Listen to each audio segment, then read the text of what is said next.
I was standing at the counter of a big box electronics store in Cincinnati on a Thursday night, trading my paycheck for a second brand new phone in 8 days, and the kid behind the counter, name tag, said Evan, looked at me like I'd forgotten how numbers work. "You sure you want the same one?" he said. "We've got open box models, cheaper." "Nope," I said. "She lost it. Already." His eyebrows did a little push-up. "Ouch." "She bikes to work," I improvised. "Rain, street puddles, careless geese. Pick your fighter." He tilted his head. "Geese don't steal phones." "Not with that attitude," I said. I swiped my card for an amount that felt like a small reframing of my life goals and walked out into the Ohio humidity, feeling like I just paid a toll to cross a bridge I never wanted to be on in the first place. I threw the bag onto the passenger seat of my F-150, stared at the windshield for a good minute, and told myself the same thing I'd told myself every time Riley asked for something that didn't fit the picture. "You're being a supportive boyfriend." That's what adults do. That's what decent people do. If you're hearing this and thinking, "Caleb, you were getting conned," I promise you, I didn't know yet. I had suspicions shaped like tiny orange flags, sure, but they flapped in a nice breeze, and I like breezes. And look, stick with me, because it gets weirder and it gets fast. I didn't know at the time, but I was dating two people who shared one life like it was a gym membership. I was the monthly fee.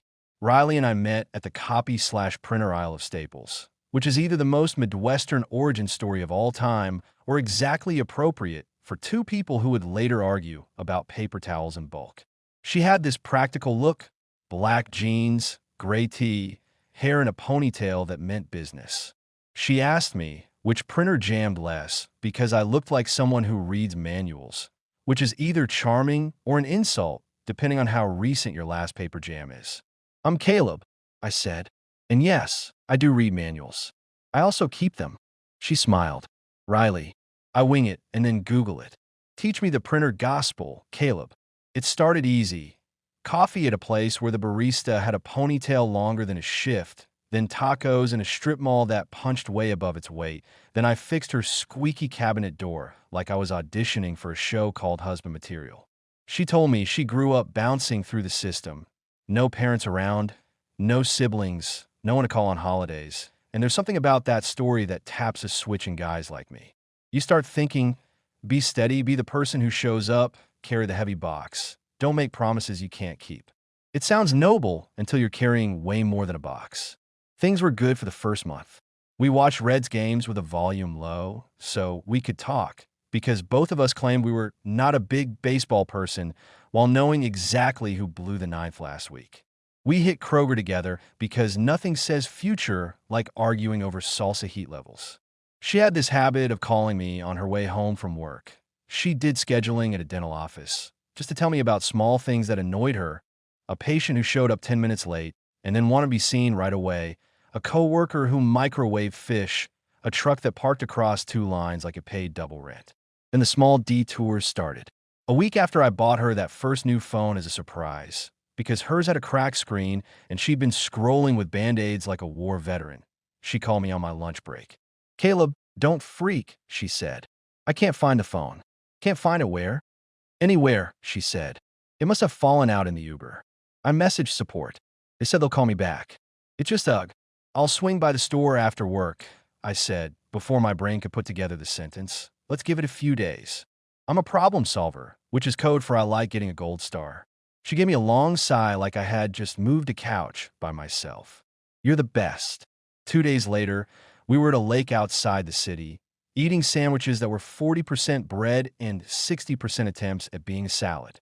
I asked if she wanted to plan a fall trip somewhere, even just a long weekend in Asheville, hike a bit, drink coffee that tastes like someone cared. She smiled and said, "Or we do it sooner. I could really use an actual vacation. 2 weeks would fix my brain." 2 weeks. I said, "I have PTO saved, but I was thinking 3 days, not leave civilization levels." Just thinking out loud, she said, "I was offered cheap flights if we book like today."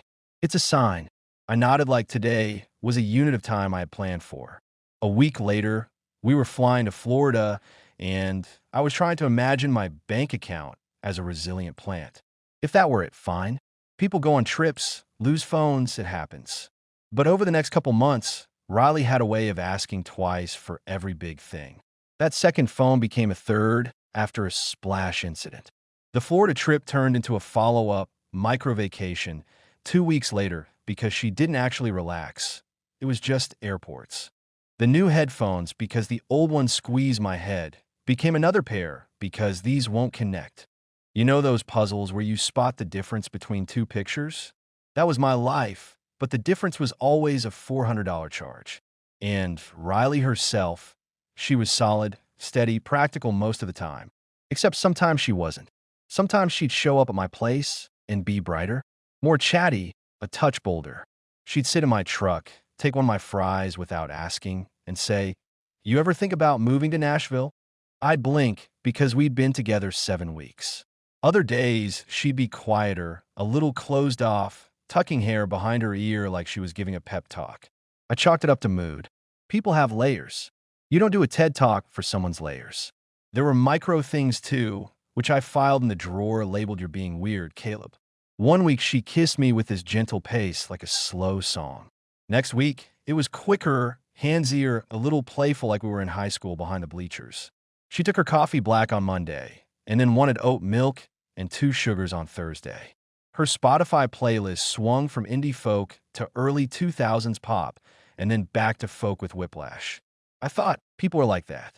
You listen to a sad song, then a stupid one. That's not a crime. Hey, I'd say when I noticed a shift. New coffee order. She'd grin. Trying a thing. I like both, I'd say, and she'd raise her eyebrows like I'd said something profound. We did the Cincinnati life. Sunday, Target runs. Hitting the farmer's market, because apparently heirloom tomatoes are the only tomatoes that mean it.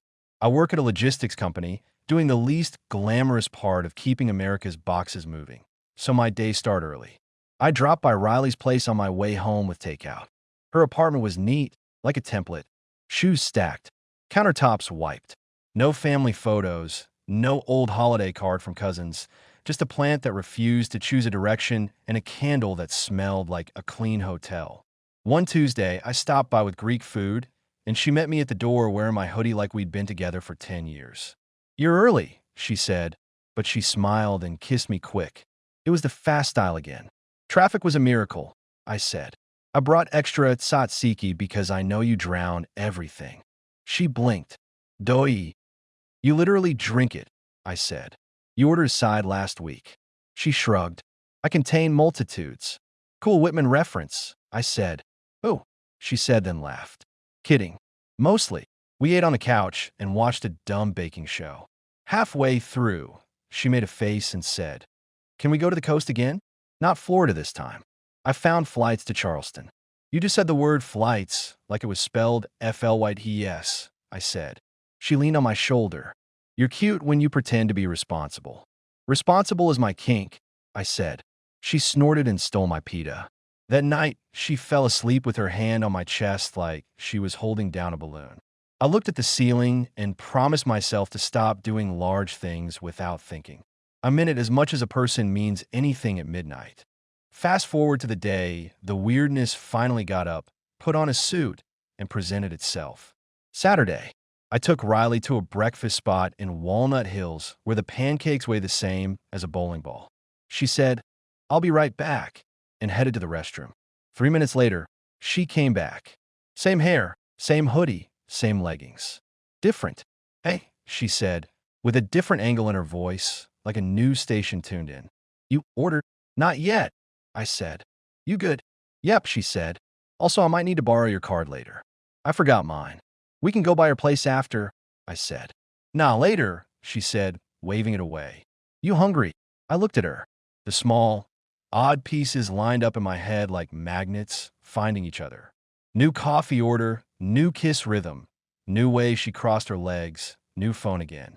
And then she smiled in a way that felt more open than precise. It was still Riley, but if Riley had a sister who'd spent a summer in California and came back with a tan and a hobby.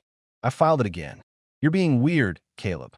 When the server came, she ordered in a voice that hit a different note. Later, when we walked out, she slipped her hand into mine with a different pressure than usual, a little tighter, like she was sure of everything. And then, as we walked past the window, my heart bumped something hard, because there she was. At the same time, in the reflection, two Rileys, overlapping for a half-second the way a double-exposed photo shows both faces. Only this wasn't a trick of glass. This was my brain waking up. I stopped walking. She looked at me. "You okay?" she said. "Yeah," I said. "Just remembered I left the oven on." "You never use your oven," she said. "Your oven holds mail." She wasn't wrong. I shrugged. It's a figure of speech. The first time I met Piper, I didn't know her name, and I didn't meet her, not exactly.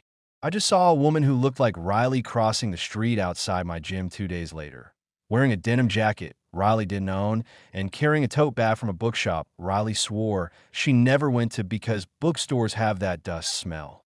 I parked, watched her go into a coffee shop across the way, and I did the thing my mother warned me never to do. I followed. Inside, I stood in line behind a guy in a Bengals hat. She ordered a latte with oat milk and 2 sugars. Exactly the new coffee order. She turned around, almost bumped into me, and said, "Oh, hey." "Hey," I said slowly. She stared a beat. "Do I?" I pointed at her cup. "Oat milk, 2 sugars?" She laughed, a little confused. "Bold of you to guess my coffee. Bold of you to forget my face," I said. Her eyes did a quick dart up and right, like she was trying to read a sign hidden on the ceiling. Then she smiled. "Kidding. Caleb, hi. You look different without your truck." "You know I had a truck," I said. "You mentioned it," she said. "I don't think I did," I said. She took her drink and touched my elbow as she went by, which Riley never did. Riley was more likely to punch my shoulder lightly. I watched her leave. My brain made a clicking sound, like a padlock snapping open. I finished my coffee and walked outside into the bright afternoon, blinking like I'd missed a cutscene. Now, at this point, the story could fork. I could have screamed in the street. I could have broken up by text with a line that included too many exclamation points. But I'm a spreadsheet person. I measure twice, and then I measure again. I went home, sat at my kitchen table, and made a list. Times the coffee order changed. Times the kiss changed. Times the phone got lost. Times she borrowed my card because she forgot hers. Times she asked for a second trip before the laundry was even dry from the first. Then I did something that made me feel like a detective and also like I needed to shower. I checked the location pings from the food delivery account that Riley sometimes used on my phone when she wanted late-night fries. I'm not proud, but fries are honest. The account had 2 addresses saved. One was Riley's place. The other was a duplex 2 blocks over. Same street, different number. The next day, I drove by the duplex like I was just a guy in a truck who loved slow driving. A woman came out. Not Riley. And exactly Riley. Same height, same walk, same ponytail, same black jeans. She wore big sunglasses like a celebrity, trying to be 5% less famous for an afternoon. She got into a car I'd never seen Riley drive. My stomach did the thing where it tried to file a complaint with management. I didn't chase. I didn't honk. I went home and did laundry because nothing makes you feel like you're not losing your mind like folding towels. That night, I invited Riley over and I cooked. Actual food. Chicken, green beans, sweet potatoes. I set the table like it mattered. She walked in, kissed me, slow version, and said, "Domestic king, hello." "Question," I said, serving food. "You ever mention having family to me?" She shook her head, almost offended. "No. You know my deal. It's just me." "Right," I said. "Just you." We ate. We watched a game. She asked about a second trip, somewhere where the seafood looks like it had dreams once. I smiled. "Who are you texting these days?" I said, "Casual." "Friend from work?" she said. "What?" "Just curious," I said. She yawned and said, "You're being weird." "Maybe," I said. "Maybe I'm being awake." She glanced at me, then at the TV, then at me again. "What's that supposed to mean?" "It means I saw you yesterday," I said. "Except I also saw you at the same time last week across town, when you were with me. And it means you have a second address on my food app." She froze for a half breath and then smiled, but it was the kind of smile that can't pick a lane. "I don't know what you're talking about." "I think you do," I said. "I think I've been dating 2 people. One of them is you." Her fork clinked against the plate. For a second, I saw something behind her eyes like a back room with a light flicking on. She opened her mouth, closed it, then opened it again. That's ridiculous, she said. Why would I do that? You wouldn't, I said. But someone who looks exactly like you might. A sister, maybe? The kind you told me didn't exist. She laughed, too loud. Caleb, come on. If I had a sister, I'd have said so. You said you had no one, I said. I felt bad about that for you. I wanted to be the person who shows up. Turns out I showed up for two of you. She stood up too fast, pushed back the chair. This is insane. I'm leaving. Before you go, I said, calm like I was reading a weather report, tell me one thing. Where's the first phone I bought you? She tightened her jaw. Lost. And the second? Splash incident. And the third? She folded her arms. Why are we doing this? Because I think you handed off the first one to someone who looks like you, I said. I think you took turns with me. I think you switched mid-week, mid-sentence sometimes. I think one of you likes oat milk, and the other thinks bookstores smell weird. I think one of you kisses slow, and the other fast. Okay, you know what? She said, grabbing her bag. I'm not. And then the door knocked. I walked over and opened it, because curiosity is a disease with no vaccine. There she was. Same face. Different expression. The sunglasses were on top of her head, like a crown. She looked at Riley, and then at me, and then at the table set for two, and made a face like she'd walked into a meeting she hadn't been invited to, and realized it was the wrong conference room anyway. Oh, she said. Hi. Riley said nothing. The other one cocked her head. I'm Piper, she said. We're clearly past pretending. I wish I could tell you I said something noble, but what I said was, I made enough food for four, if that helps. Piper snorted. He's funny, she said to Riley. You didn't say he was funny. Riley closed her eyes like she could hold this moment shut. I stepped back and motioned for Piper to come in, because the train had already crashed, and we might as well serve beverages. Sit, I said. Explain. Take turns or talk over each other. I don't care. Piper sat like she owned the chair. Riley stayed standing, staring at her sister like she was a ghost that hadn't read the rules. You want the long version or the truth? Piper said. I want both, I said. Fine, Piper said. We grew up together. We're not orphans of the world the way she told you, but we did end up taking care of ourselves early, and self-reliance can get weird. We share things. We always have. Clothes, apartments, passwords. Don't look at me like that. It's not creepy, it's collaborative. Riley rubbed her forehead like someone had replaced her brain with a drum. Caleb, I didn't want to. Tell him, Piper said, not unkind, not kind either. We were seeing you on alternating weeks. It started as a joke. A dare, almost.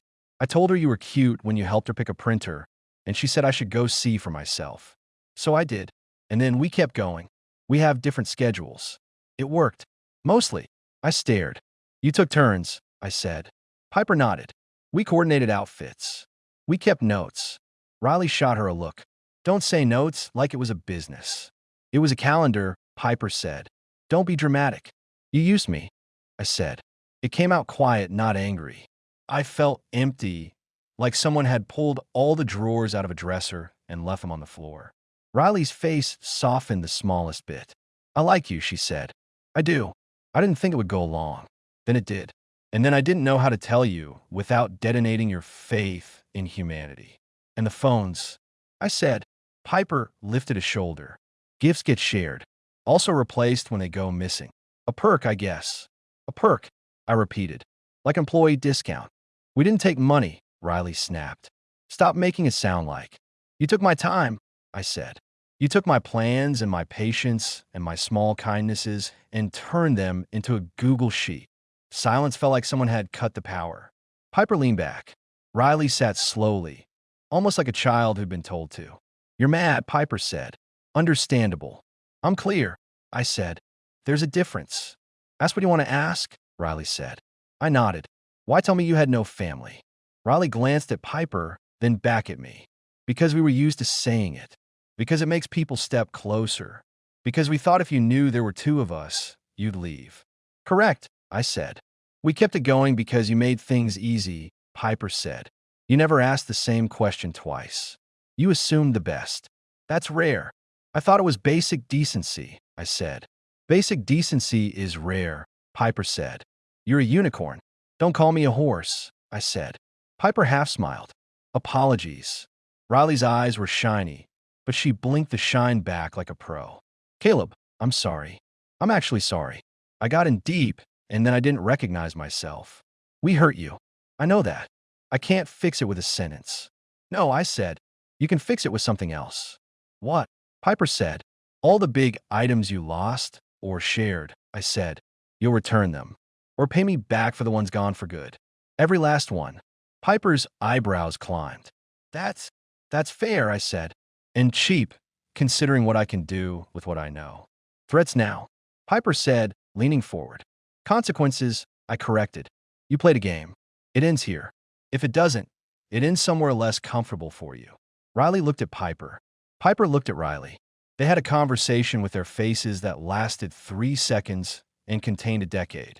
Fine, Piper said finally. We'll gather everything. Give us a week. You get 3 days, I said, and I'll write it down and we'll sign it like we're adults. Piper laughed without any humor in it. You're stubborn. I read manuals, I said. I like rules. They left carrying the weight of people who just realized that the ground beneath them had been borrowed. I sat alone, staring at 2 chairs and the imprint of a life I'd almost had if I'd decided to keep not asking questions. Now here's where I make a promise to you.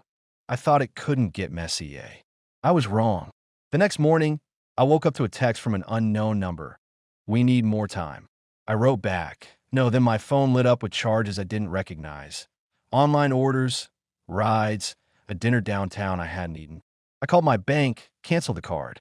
I went line by line through everything and started a folder I called the Great Audit of my stupidity. I wasn't playing anymore.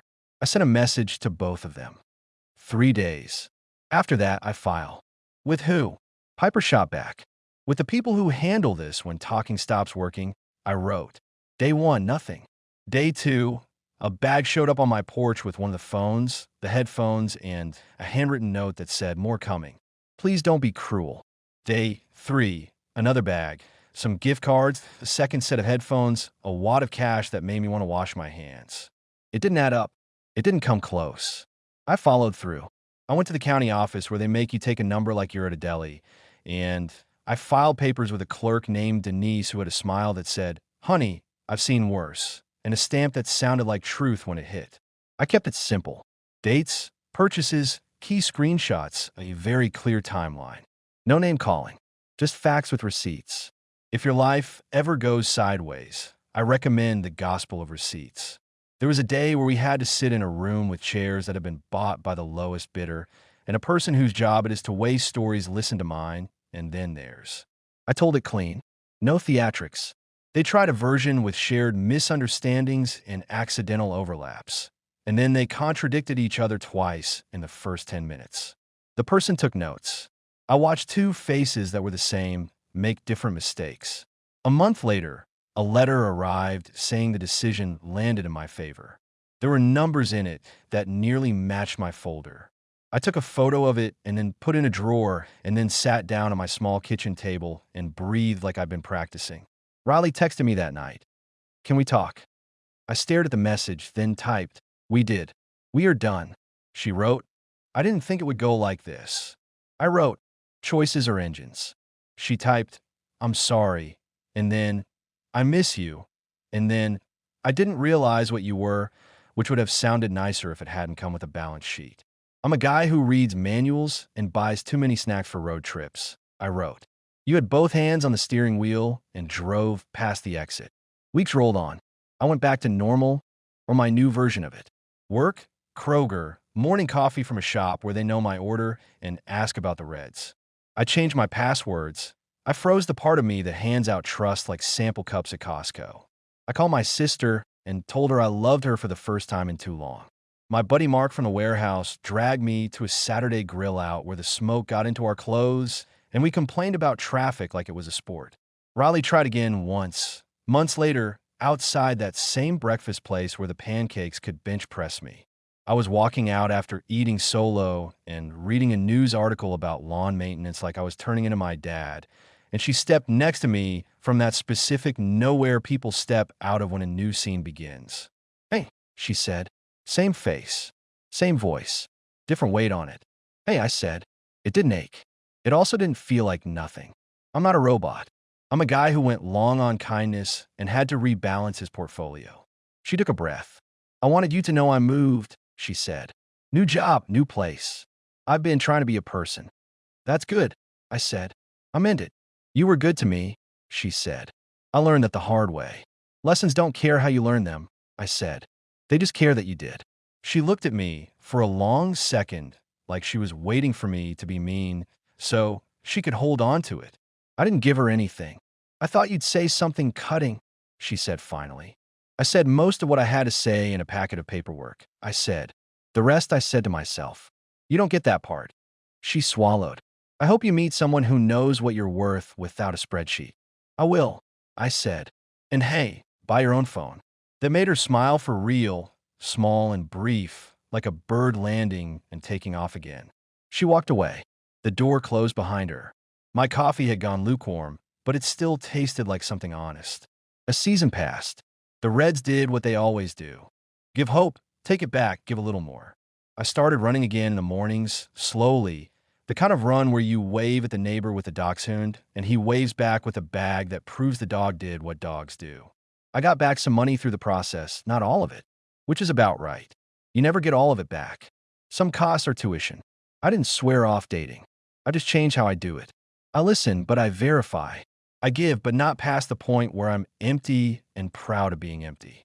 If someone says they have no family, I don't swoop in like a one-man rescue squad. I ask questions, and then I ask the same questions a week later to see if the answers match the coffee order.